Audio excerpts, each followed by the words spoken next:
Hi, boys and girls. It's Father Dustin again at St. George with another story time. We took a little break, so I hope you had a good Christmas, a good New Year's, and a happy Theophany. But now we're going to return to our story about Jacob. Do you remember Jacob? Remember how when he was born, he had a twin named Esau?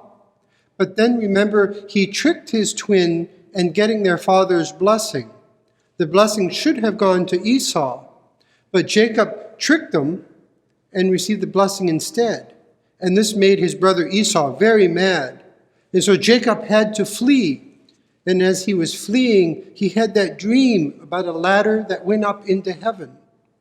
Well, now we continue with our story and see what happens to Jacob. Here it is.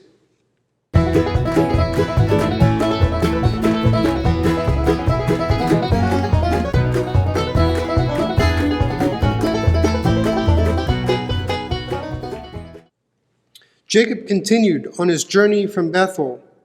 Eventually, he came near Haran in northern Mesopotamia. He saw a field in the middle of which was a well covered by a heavy stone. Around the well lay several flocks of sheep being tended by shepherds. Every day, when it was time for the sheep to drink, the shepherds would lift off the stone and draw water for the sheep from the well. They would then replace the stone over the mouth of the well. Jacob greeted the shepherds. "Can you tell me the name of this place?" he asked. "You are in Haran," they told him. "Do you know Laban?" "We know him well," they replied. "His daughter Rachel will be coming soon to draw water for their sheep." Jacob sat down and waited, and then he saw Rachel approaching, driving before her a flock of sheep. Jacob thought she was very beautiful. As she drew near, Jacob lifted the stone from the top of the well and helped her water her father's sheep.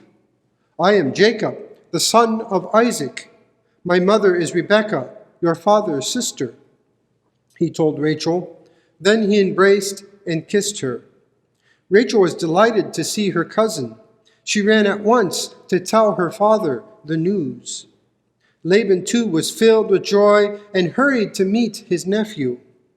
Throwing his arms around Jacob, he told him how glad he was that he had come. "You are welcome in my house," he said. "You, my sister's son, must come and stay with me." They went back to his home, where both Rachel and her elder sister Leah were waiting to welcome Jacob to their father's house. So Jacob, having told his uncle all that had happened between himself and Esau, stayed with Laban for a month.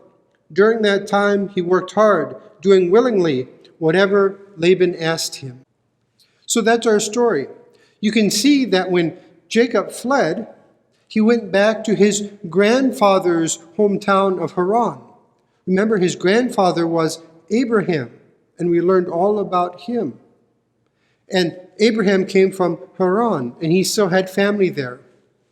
Do you sometimes get upset at school? Maybe you've had a rough day or got a bad grade, or maybe some kids were being mean to you. And you know how refreshing it is to be able to go home, and you know that your family is there for you. They give you a hug, they comfort you, and they tell you it's okay, and they give you the strength to go on. Well, that's what's happening here. Jacob went and found his uncle and his cousin, and they welcomed him, no matter what had happened in the past. And the church is like that too. The church is our home. This is where we go to be comforted. Christ welcomes us no matter what has happened in our lives. And he says, "You're welcome here. Come on in." And so church refreshes us. It reminds us that we are at peace with God. So let's hear our story one more time. Jacob continued on his journey from Bethel. Eventually, he came near Haran in northern Mesopotamia.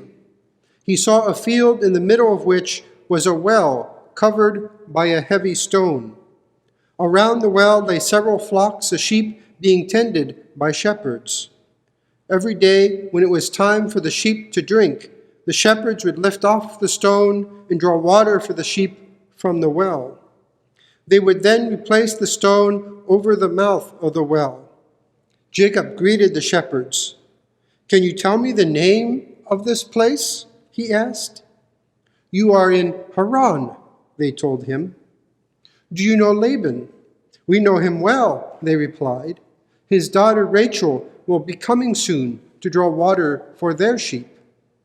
Jacob sat down and waited, and then he saw Rachel approaching, driving before her a flock of sheep. Jacob thought she was very beautiful. As she drew near, Jacob lifted the stone from the top of the well and helped her water her father's sheep. "I am Jacob, the son of Isaac. My mother is Rebekah, your father's sister," he told Rachel. Then he embraced and kissed her. Rachel was delighted to see her cousin. She ran at once to tell her father the news. Laban, too, was filled with joy and hurried to meet his nephew. Throwing his arms around Jacob, he told him how glad he was that he had come. "You are welcome in my house," he said. "You, my sister's son, must come and stay with me." They went back to his home, where both Rachel and her elder sister Leah were waiting to welcome Jacob into their father's house. So Jacob, having told his uncle all that had happened between himself and Esau, stayed with Laban for a month. During that time he worked hard, doing willingly whatever Laban asked him. So that's our story about how Jacob met Rachel. I think there's a spark between the two of them. We'll see what happens to them next week. God bless.